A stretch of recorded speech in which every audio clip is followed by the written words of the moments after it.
Hi golfers, Rob Cheney here from GOLFTEC Singapore. In today's video we are going to discuss how to change the shape of your ball flight or the curve of your shots just by using the height of your follow through.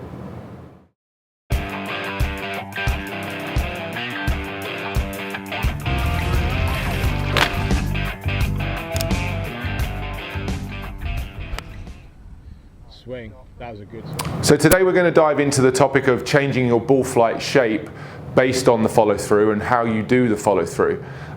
It's a relatively simple idea that allows you to change the swing path just by thinking about a different place to exit your swing or to finish your swing.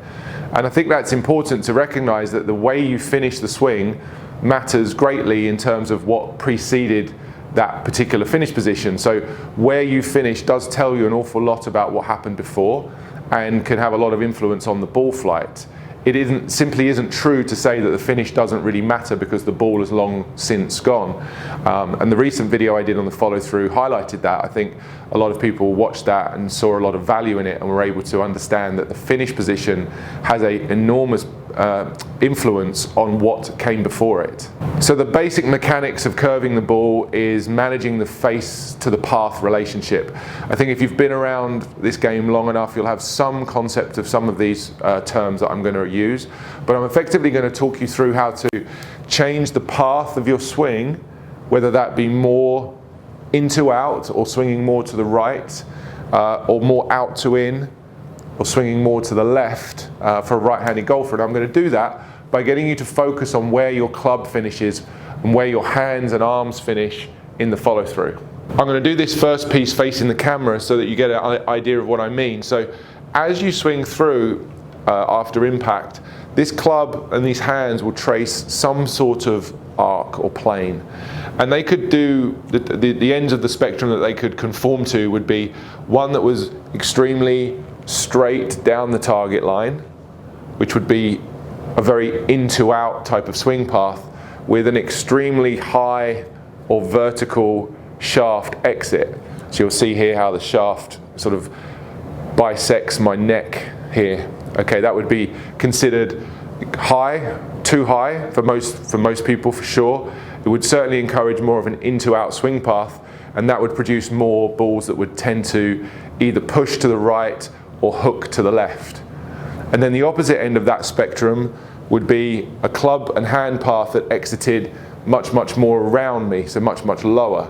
So if we took this extreme condition here, and you notice how the hands sort of exit through the belt buckle, and the shaft of my club here is now close to horizontal. That's in complete contrast to the hands exiting through my neck and the shaft being more vertical. So the exit position or the exit location here of the shaft of the golf club and the hands plays an enormous role in the preceding swing path. So if your hands are exiting around your belt buckle, high chances are that you're swinging excessively out to in. If you notice your club or hands exiting high through your neck or through your collarbone or even through your head, chances are you're swinging too much into out. So how can that help you? Well, I think if you understand that, you've got a fighting chance. And then if you fall into one of those ends of the spectrum and you want to try and change your ball flight, you can do so by working towards the other feel. So let's use the example of the hooker, someone who maybe has the club or the shaft exiting too high. I would ask you to practice feeling like you have your hands exiting much more around your body and a sensation that the club is going to come out much closer to your belt buckle or certainly lower on your torso. And as you hit balls, I'd want you to just finish the swing with your hands in the lowest position or the position most to the left here as possible. And in doing so, you would be changing the way that you do the downswing and hopefully influencing it in such a way that you would be neutralizing or working towards a straighter swing direction.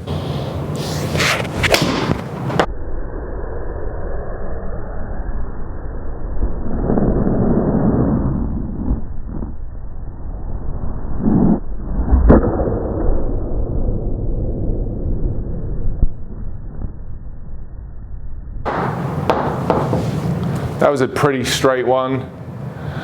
Felt like I got my hands coming around, which for me is a good feeling because I am that person who tends to have my exit get a little bit too high at times. That was a pretty straight shot. I'd be expecting the swing path there to be pretty close to straight, yeah, 1 degree into out. So if I really wanted to start curving these balls now and working them from left to right, I'm going to really try and work that hand path and that club path more across me in the finish.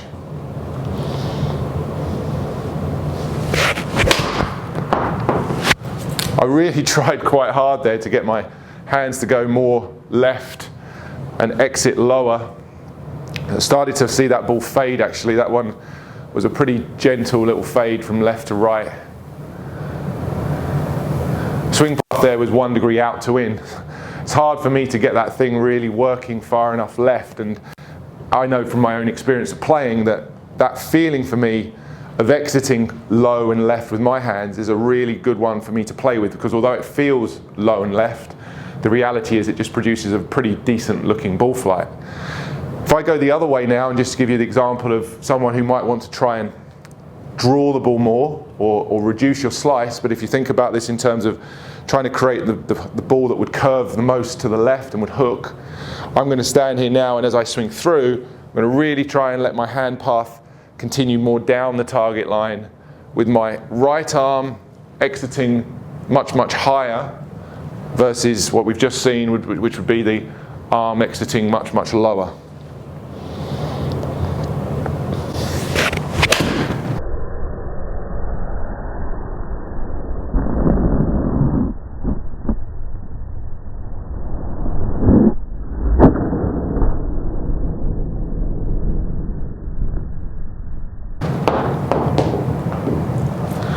Quite a strange feel for me, that, but it certainly produced the right kind of path and shape, I think. I'm just going to look at the numbers on that one.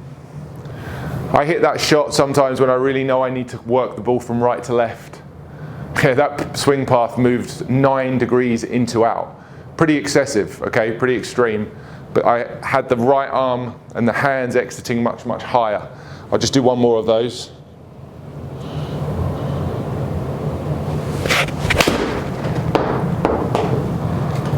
Bit more of a push that time.